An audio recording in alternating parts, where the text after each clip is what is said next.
Brad Szollose is co-founder of Another Big Production. He's host of Awakened Nation. He's a best-selling business author. You might want to check out Liquid Leadership 2.0.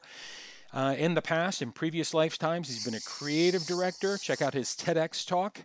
And he's a web pioneer going way back. We don't talk about how old we are. People like Brad and I, we just don't do that.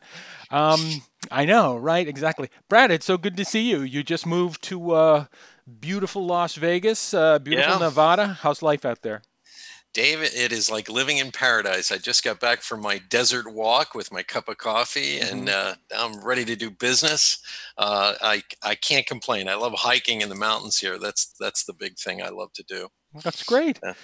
So just to jump in a little bit, one of the last times we spoke years ago was we were talking, and we spent a lot of time talking about cross-generational workforces, Right. all different types of generations in the workforce, and how each one of them had a lot to learn from the other, to be quite honest about it. During this moment of high flux, whether it's COVID-19 or a lot of this Black Lives Matter protesting that's going on and stuff like that, what are some of the cross-generational challenges that you're aware of that come onto your radar screen? Well, I want everybody to kind of remove all the political stuff and the anger and the angst and just step back for a moment and take a look at who is protesting. Now, if you go to China a few years ago, especially in Hong Kong, the young people, the millennials in their 20s and early 30s, were out there protesting, complaining that all their political leaders that they were asked to vote on were coming from mainland China. And so they're two different countries, if you really know about China. If you look at the Arab Spring that's taking place, those are millennials. If you look at what's going on here in America, those are millennials.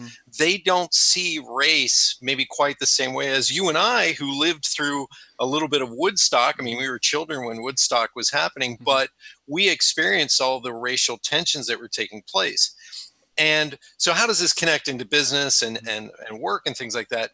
People have come up to me and they said, Brad, why is this angst happening all of a sudden? And I say, well, this conversation was always there. The problem is most corporations kept it bottled up with a bevy of lawyers. We're not going to deal with these conversations. Well, now you cannot get away from this now, because the conversation that's always been there in the background that most corporate leaders said, well, what does this have to do with business? Well, today it has everything to do with business. You know, we have LGBTQ and trans people working with you every single day. We have people of different colors, creeds, nations working. If you don't show them a career path to the boardroom or to management, they're probably going to leave. So you may want to fight this, but it's around us at all times. And you and I, we were in New York for so many years. Diversity, to me, I live it. I mean, when I walk into a room, I want to see people from different backgrounds. I notice it right away. So we're going to have to work with this right now from here on out at the very best levels that we can. Another thing we spent some time talking about, and indeed, your book is entitled Liquid Leadership. Can you offer some recommendations to leaders with the knowledge of again, what's happened now, just going forward? What should they be thinking about? Well, a lot of people are writing books that are textbooks, and they actually have never owned a business or built these things. I actually have. And the first three things I have in Liquid Leadership is the first thing I always say is you have to create an environment where it's safe to tell the truth. And I mean the raw truth, and, speaking to power kind of things. I was working with a company a few years ago that handles over $12 trillion in assets, and they were trying to be progressive. But when the leaders said, we have a great company here, we're all inclusive, we're doing this and this and this. But when they talked to the lowest rung employees all the way up to people managers, there was a huge disconnect between what the leaders thought and what was actually happening. So bless them, because they worked really hard to retool all that. And now the company is exactly what they believe it is. The second thing I always like to tell people is you need an environment where, you can just be creative and have fun and bring those ideas to the surface. And it has to be safe. Even a stupid idea has to see the light of day. And then you go, well, wait a minute, that may not be stupid today. It might be dumb today, but in 2 years, if we have the infrastructure in place, that's brilliant. Always keep that in mind. And then lastly, I always say you have to place your people first.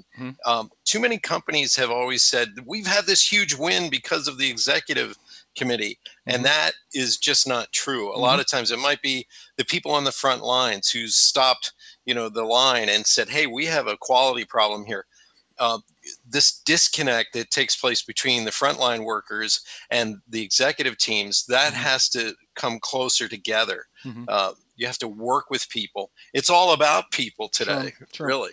Sure. And just to wrap up, the question I ask everybody, Brad, is what lessons have we learned that we must not forget? The lessons we have learned that we must not forget is people are going to tell you their truth. And you can't dismiss it in this day and age. You have to listen, you have to take it in, and you have to say, how can I do better? How can I help you stand up and feel safe in this environment? That's great. Brad, so good to catch up with you again, dude. Thank you, Dave. Have a good one. Thanks, Dave. You too, buddy. Bye-bye.